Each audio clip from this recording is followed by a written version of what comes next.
Hello everyone, তো তোমাদের এবছর সরস্বতী পুজো কেমন কেটেছিল বলো? আমারটা চলো দেখে নাও। তো ফার্স্টেই সকালবেলা এখানে চলে এসেছি অঞ্জলি দিতে। আর আমাদের এখানে ঠাকুরের মুখটা দেখো কত মিষ্টি হয়েছে না? তো তারপর অঞ্জলি দিতে প্রায় 11টা বেজে গেছিল। আর তারপর বেরিয়েছিলাম আমার বয়ফ্রেন্ডের সাথে। এই যে ইনাকে দেখো, গার্লফ্রেন্ড পাশে বসে আছে, তাকে না দেখে কোন দিকে তাকাচ্ছে। আমরা গিয়েছিলাম এই যে গরিবের আইফেল টাওয়ার দেখতে।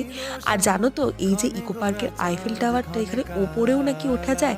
তো আমরা এখানে টিকিট কেটে নিয়েছিলাম 30 টাকার টিকিট, যেখানে আইফেল টাওয়ারেও যাওয়া যায় আর ওইদিকে ইকো পার্কেও ঢোকা যায়। ওপর থেকে ভিউটা দেখতেই পাচ্ছ কত সুন্দর ছিল। আর এই যে আমরা দুই আপেল, সব কাপেলের মাঝে আপেল। প্রত্যেক বছরের মতো এবছরও আমরা দুজনে বেরিয়ে পড়েছি। আর প্রত্যেক বছরের মতো এবছরে প্রচুর প্রচুর মজা পাগলামো নিয়ে দিনটা কেটেছিল। জানো তো, এই আইফেল টাওয়ারের সামনেটা এত সুন্দর ফটো ভিডিওগুলো আসছিল, তো প্রচুর প্রচুর রিলস বানালাম। কি কি করলাম সব আছে নেক্সট ব্লগে, দেখতে ভুলো না।